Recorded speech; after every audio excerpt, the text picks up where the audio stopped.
What kind of mother kills her own child? Sounds unthinkable, right? But for 5-year-old Maha, it was a tragic reality. Maha was bright, full of life, loved by everyone, and then gone, just like that. The way it happened? Cold, calculated, almost inhuman. Her mother, Alexus Nelson, once thought adoption was the best option. But when that didn't work out, she made a decision that no one saw coming. Instead of finding another way, she ended Maha's life. And then she tried to wipe away every trace, as if she could erase what she did. But the truth always finds a way out. Maha was just 5, tiny frame, big personality. She was one of those kids who could walk into a room and instantly own it. Full of energy, always smiling, always laughing. You couldn't be around her without feeling that contagious joy. Whether she was running around with friends or making silly faces on video calls with her grandma. Maha had this way of making life feel lighter. Those video calls? Pure gold. Giggles, warmth, and moments that should have been just the beginning of a lifetime of memories. But then, gone. Just like that. In an instant, her future wasn't hers anymore. Stolen, and the worst part, the person who was supposed to protect her didn't. Now instead of growing up, Maha became a memory, a story told with heartbreak, a reminder of how cruel reality can be. Alexus Nelson wasn't always this distant, unrecognizable version of herself. Once she was just a young woman with dreams, simple ones like stability, happiness, and maybe a life that didn't feel like a constant uphill battle. But life doesn't always cooperate. And for Alexus, it never really had. She lived far from family, struggled financially, and carried the weight of a past she never talked about. She had learned early on that the safest way to get through life was to keep people at a distance. Ask for help? No chance. Alexus wasn't the kind to lean on anyone. She was the kind to endure. And then there were the fears. To her, the world outside was unpredictable, dangerous, strangers, familiar faces. It didn't matter. She saw threats where others saw ordinary life. And so she kept Maha close, convinced that if she controlled everything, she could keep her safe. But isolation doesn't just shut the world out. It can also lock something much darker in. The more you learned about Alexus, the clearer it became. She was terrified of being judged, terrified of being abandoned. So she did the only thing that made sense to her. She pushed people away before they had the chance to leave. Call it self-preservation, call it self-sabotage. Either way, it was a lonely way to live. But here's the thing, whatever pain she carried, whatever trauma shaped her, none of it could justify what she did next. Because at some point, fear stops being an excuse, and choices start defining who you really are. Then there was Maha Hobbs, Maha's father. He was always there, just in the background. He wasn't the perfect dad, but he wasn't absent either. A professional fighter by trade, he knew how to take a hit. He just didn't expect one to come from Alexus. They weren't together, but he still tried. FaceTimes, check-ins, whatever little moments he could get. But slowly the calls stopped being answered. The texts went unread. And before he knew it, Alexus had shut him out completely. The distance between him and Maha wasn't just physical anymore. It was intentional. And that kind of hurt lingers. For 2 whole years, Terrell had no contact with his daughter. No visits, no calls, nothing. The last time he saw Maha, she was still wobbling around like a tiny drunk person, just learning to walk. Now, she was growing up without him, and he had no way in. He tried, he really did. But every call went unanswered, every message ignored. It was like screaming into a void, except the void occasionally left him unread. The worst part? He wanted to be there. He wanted to raise his daughter, but Alexus had already made that decision for him. Then the tragedy hit, and suddenly, Terrell wasn't just grieving. He was drowning in guilt. He wasn't there when Maha needed him most, and no matter how hard he tried, he'd never be able to change that. Now let's talk about Asia Whitley Shaw, Maha's grandmother. She lived miles away, but still did her best to stay involved. And lately, she wasn't liking what she was seeing. Alexus had always been a little distant, but this was different. Her messages became vague, her calls less frequent. And then there were the red flags, big, waving in the wind, Someone should probably look into this, red flags.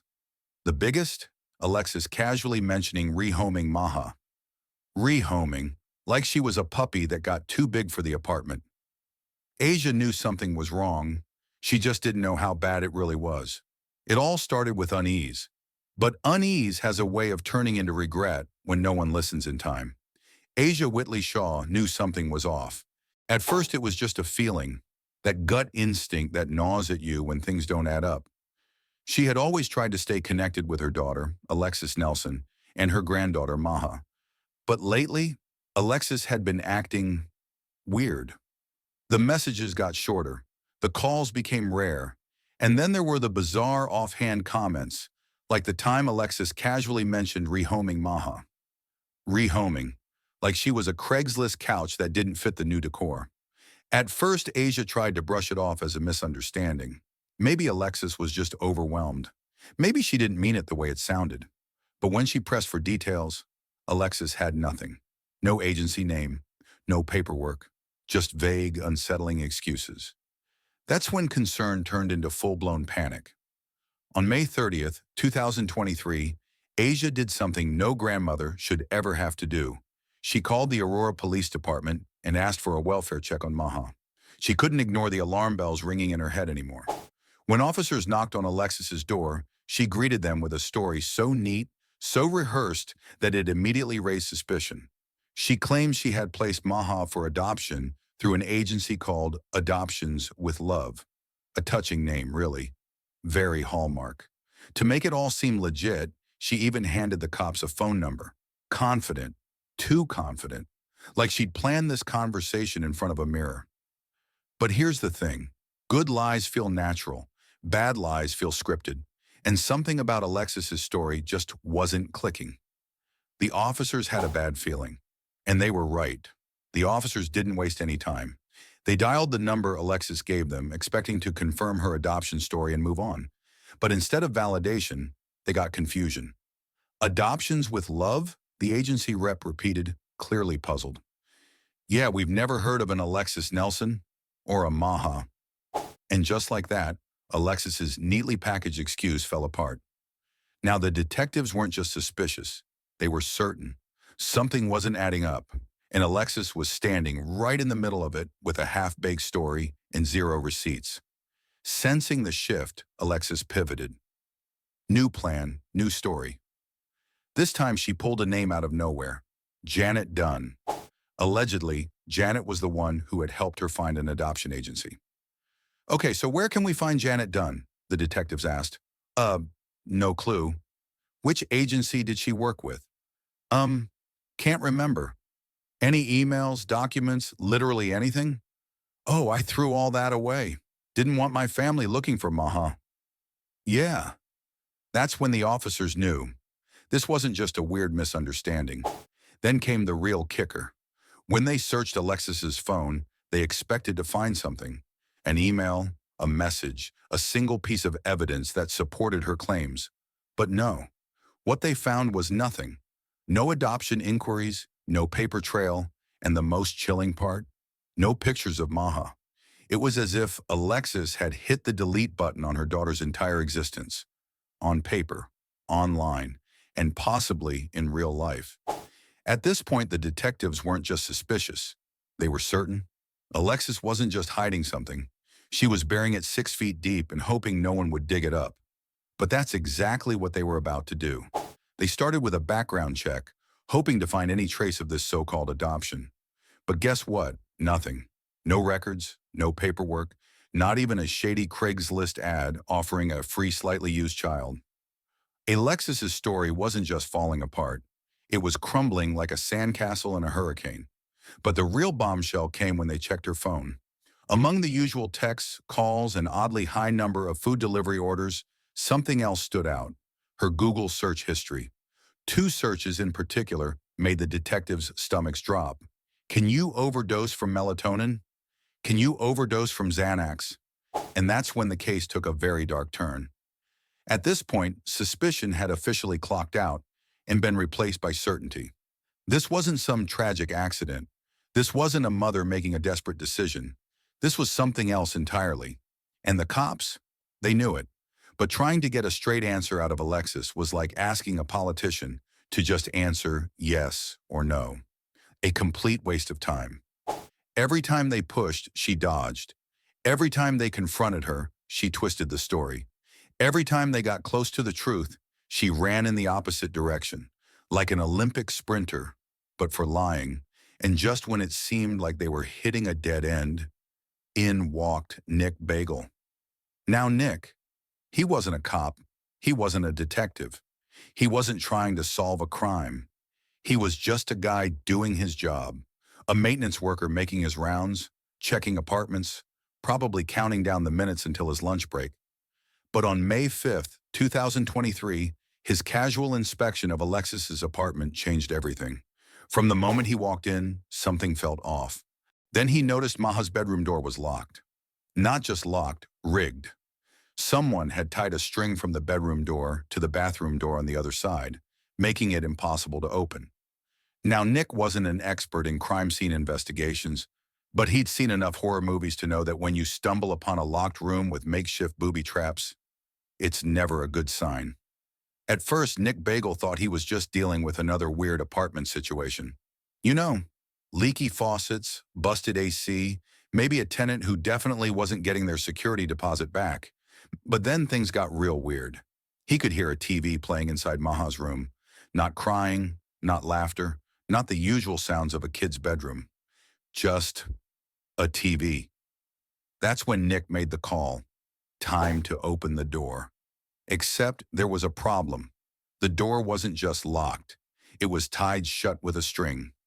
Now, if you walk into an apartment and find a door rigged shut, Home Alone style, you turn around and leave.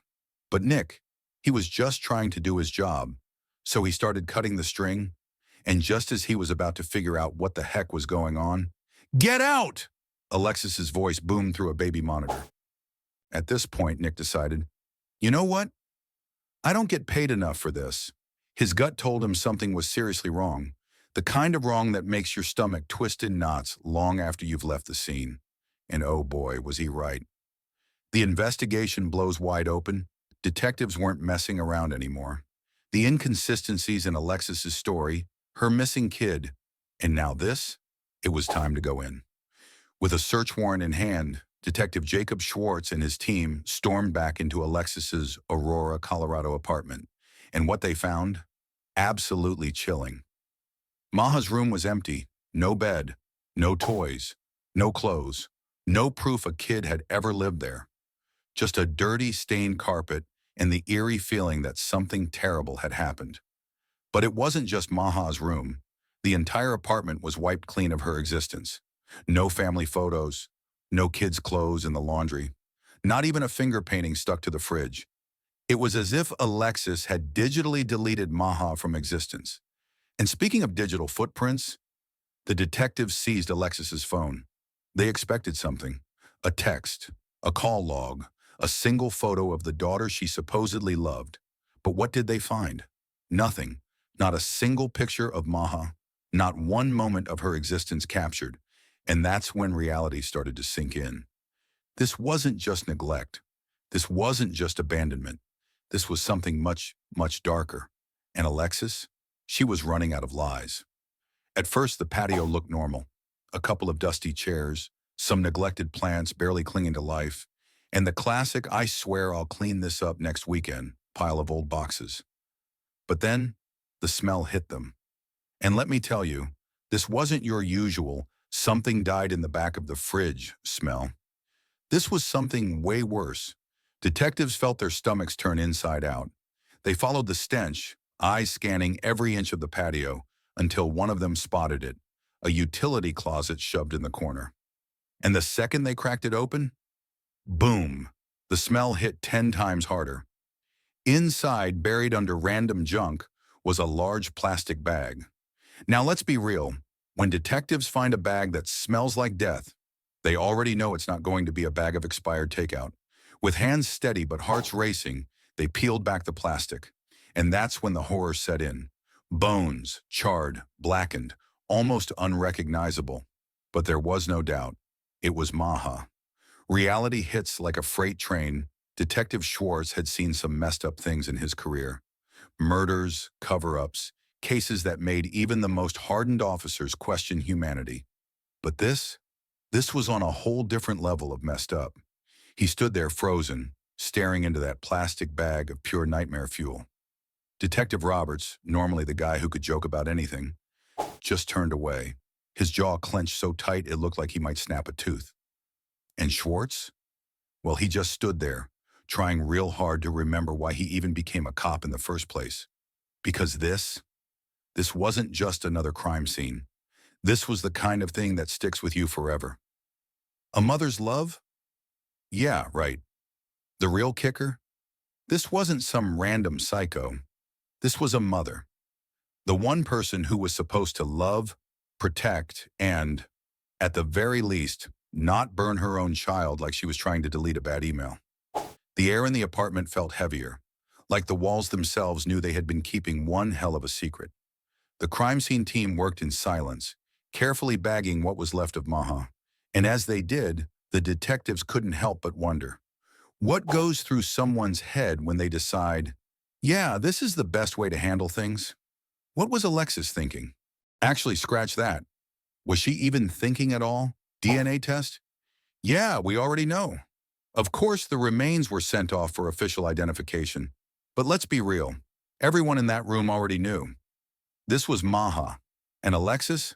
Yeah, she was officially out of lies to tell. The horror show was just getting started. Burned remains? That was just the opening act. The real horror? That came when the coroner tried to figure out how Maha died. Because the fire wasn't necessarily what killed her. Asphyxiation? Poison?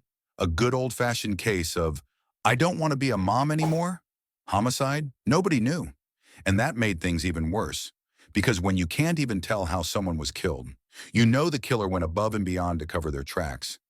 Alexus didn't just try to erase Maha. She hit the permanent delete button and cleared her trash folder. Not a missing person case anymore. A murder case. The detectives had their confirmation now. Maha wasn't missing. She was dead. And Alexus? She wasn't just a struggling mom with a bad alibi anymore. She was a full-blown horror movie villain. The kind of person you expect to see in a Netflix true crime documentary with an ominous piano soundtrack. But what really happened? How far had she gone? And more importantly, how many more skeletons, or, in this case, charred remains, were hiding in Alexus's metaphorical closet? The clock was ticking. While the lab geeks in white coats ran every possible test, the detectives were stuck waiting. Waiting for answers. Waiting for Alexus to slip up. Waiting for the truth to finally crawl out from whatever dark, messed up hole it was hiding in. Because this wasn't just about what happened. It was about why. Why does a mother wake up one day and think, you know what? I'd rather commit a felony than just be a decent parent? And more importantly, how long had this been coming? One thing was for sure. Alexus had tried really hard to rewrite the ending of this story. But now? Now it was the detectives' turn to take the pen. The curtain falls on Alexus Nelson, but not before one last act. May 31st, 2023. The day Alexus Nelson's I'm a Loving Mother performance finally flopped. The cops had spent days stitching together the gruesome truth. And now, it was time for Alexus to take center stage. In handcuffs. Her new titles? Child abuse resulting in death. Tampering with a deceased body. Attempting to influence a public servant, aka being a monster trying and failing to cover it up. Thinking she was smarter than the law, spoiler alert, she wasn't. From free woman to mugshot in 60 seconds, the moment was cinematic. The detectives, stone-faced. The handcuffs, extra tight. The reality, undeniable. No more excuses. No more crocodile tears. No more, but I'm the victim here. Alexus was officially a prison-bound psychopath. And as she was marched out of her apartment, there was only one thing left to decide. Would she go for the classic stoic murderer look, or break out the crying Karen special? Hint, she went full, why is this happening to me mode. Meanwhile, in the tragedy department, Maha's father, Maha Hobbs, wasn't handling it well. The man had been cut out of Maha's life for 2 years, and now, The woman he once trusted had turned their daughter into a true crime headline. The emotions were a blender of rage, guilt, and heartbreak. Because where was he when Maha needed saving? The weight of that question would haunt him forever. The show's not over yet. The detectives weren't celebrating just yet. Arresting Alexus was just the opening act. Now came the real work. Building a case so airtight that even Alexis's best attempt at courtroom dramatics wouldn't save her. Because this wasn't just about making an arrest. This was about justice for Maha. And the people who failed her? They were going to have to answer for it. Guilt, grief, and a whole lot of questions. Terrell Hobbs was drowning in what-ifs. Should he have fought harder to stay in Maha's life? Could he have seen this coming? Was there a moment, a single phone call, a visit, a legal battle that could have stopped this? But guilt is a merciless thing. It makes you feel responsible for things you never had control over. And the harshest truth of all? No amount of regret could bring Maha back, a grandmother's worst nightmare. Asia Whitley Shaw, Maha's grandmother, had tried to be in her life. She had made the calls, sent the messages, and fought for moments with her granddaughter. And now, she was standing in a world where Maha no longer existed. Learning that her granddaughter had been burned beyond recognition was like taking a sledgehammer to the soul. But the real horror? Knowing that the monster responsible was her own daughter, the same little girl she had once tucked in at night, the same child she had raised. Asia had failed to recognize the darkness growing inside Alexus, and now she would never forgive herself. The defense tries a plot twist. Alexis's lawyers had their own tragic backstory ready. They painted her as a broken woman, scarred by a traumatic past, overwhelmed by motherhood, and gripped by the irrational belief that no one could care for Maha like she could. In their version, Alexus wasn't a murderer. She was a victim, someone who had simply snapped under pressure, a woman who had been too scared, too lost, too damaged to do the right thing. But the prosecution wasn't buying it. Yes, Alexus had a difficult past. Yes, she had struggled. Yes, life had been unfair to her. But here's the thing, millions of people have trauma, millions of people have painful childhoods, and yet they don't incinerate their kids. Alexus had options. She could have asked for help. She could have reached out. She could have made better choices. Instead, she chose murder. And no amount of sad storytelling was going to erase that. A mother's betrayal. Alexus Nelson had options. She had a way out. She had a safety net. But instead of reaching for help, she reached for violence. The prosecution wasn't buying the sob story. Alexus didn't just snap. She didn't panic and make a mistake. This was a choice, a deliberate and calculated decision. She could have placed Maha in a safe home. She could have called someone, anyone. She could have done better, but she didn't. And now she was facing the consequences. Justice or just a deal? The case reached its breaking point on June 12, 2023. Alexus stood before the court, knowing her life was about to change forever. For weeks, the legal battle had been a war zone of shock, grief, and overwhelming evidence.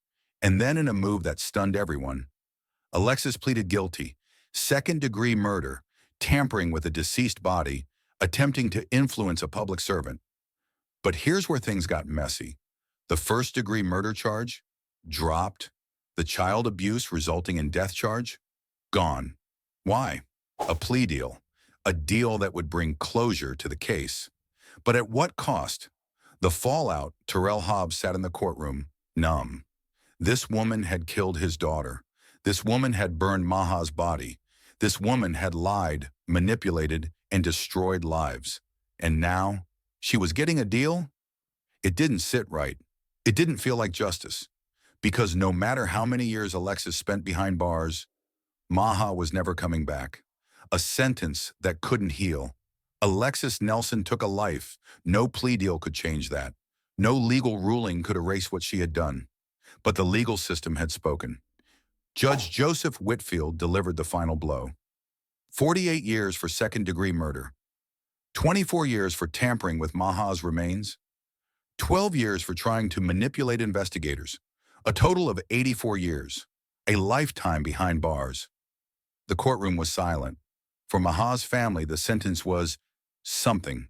Not justice, not closure, just something.